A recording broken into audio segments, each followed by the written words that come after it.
আসসালামু আলাইকুম। তো ঘরে থাকা আম দিয়ে আজকে বানিয়ে দেখাবো ম্যাঙ্গো ফ্লেভার আইসক্রিম। এর স্বাদ যে আমরা দোকান থেকে কিনে থাকি সেরকমই হবে। তো প্রথমে আম লাগবে। আমি এখানে 3টা আম নিয়েছি তৈরি করার জন্য। তারপরে চলে যাচ্ছি চুলায়। এখানে এই চামচে 1 চামচ আমি কর্নফ্লাওয়ার দিয়েছি। তারপর চিনি দিয়েছি 1 কাপ। চিনিটা দেওয়ার পর এখানে আমি দুধ অ্যাড করে দেব। দুধটা আমি আগের থেকে জাল করে অনেকটা ঘন করে রেখেছি। তারপর এখানে দিয়ে দিচ্ছি। দিয়ে দেওয়ার পর সব কিছু মিশিয়ে নিতে হবে। তারপরে চুলাটা জ্বালিয়ে দিতে হবে মিশিয়ে নেওয়ার পর। তারপর সবসময় এবার নাড়াচাড়া করতে হবে, না হলে চিনি যেহেতু আছে লেগে যেতে পারে। তারপরে আমি যে 2টা আম এখানে ব্লেন্ড করে রেখেছিলাম সেই 2টা আমের পেস্ট এখানে দিয়ে দিচ্ছি। আরেকটা আমি রেখে দিয়েছি, সেটা কুচি কুচি করে আমি দেব।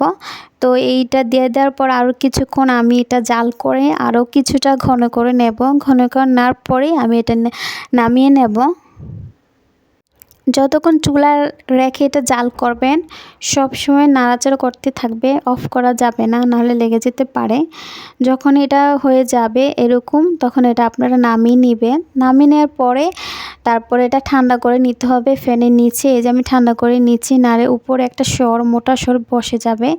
তারপরে যে ট্রপিক্যাল ক্রিম আছে ওইটা 2 কাপ ক্রিম আমি এখানে নিয়ে নিচ্ছি, বিট করে নেব।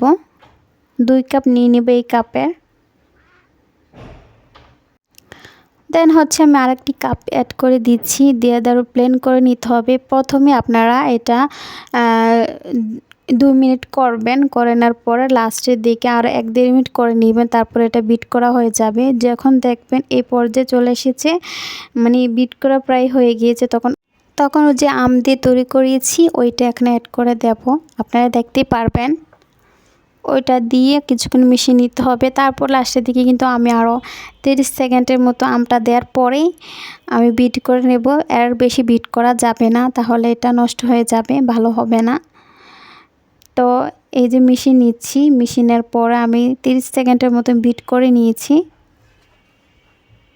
তো বিট করে নেওয়ার পর আমি একটি ম্যাঙ্গো ফ্লেভারে বক্স ছিল বাসায়, ওইটার মধ্যে তো এটা রেখে দেবো। আর একটা যে আম ছিল সেটা কুচি কুচি করে রেখেছি। আপনার যেই ক্রিমটা বাটিতে বিট করবেন সেই সময় আমের কুচিগুলো দেওয়ার চেষ্টা করবেন, তাহলে কি হবে, মিশাতে সুবিধা হবে। তো এখানে আমার একটু সমস্যা হচ্ছিল মিশাইতে, তো ব্যাপার না, আমি করে নিয়েছি, মিশিয়ে নিয়েছি। এখানে আমি কিছু বাদাম কুচি দেবো আর আম উপরে দেব, দেখতে সুন্দর লাগবে। আর বাদাম দিলে আমার খেতে ভালো লাগে আইসক্রিমে বিশেষ, তো একটু বেশি করে বাদাম দিয়েছি, আমার ভালো লাগে বাদামটা একটু বেশি। তারপরে ঢাকনা দিয়ে আমি এটা রেখে দেবো। কমে আপনাকে 10 থেকে 12 ঘন্টা রাখতে হবে, তাহলে এটা সুন্দরভাবে সেট হয়ে যাবে। এটা কিন্তু ডিপ ফ্রিজে রাখতে হবে। যে দেখতে পেয়েছেন আইসক্রিমটা খেতে খুবই সুস্বাদু হয়েছে। এটা বিশেষ করে আমি আমার হাজব্যান্ডের জন্য তৈরি করেছি, খুশিতে তৈরি করেছি বলতে পারেন। আর রেজাল্ট দিয়েছিল সে উপলক্ষে এটা আমি তৈরি করেছি, উনি খেয়ে বেশ ভালো লেগেছে বলেছে। এখানে বিদায় নিচ্ছি, আল্লাহ হাফেজ।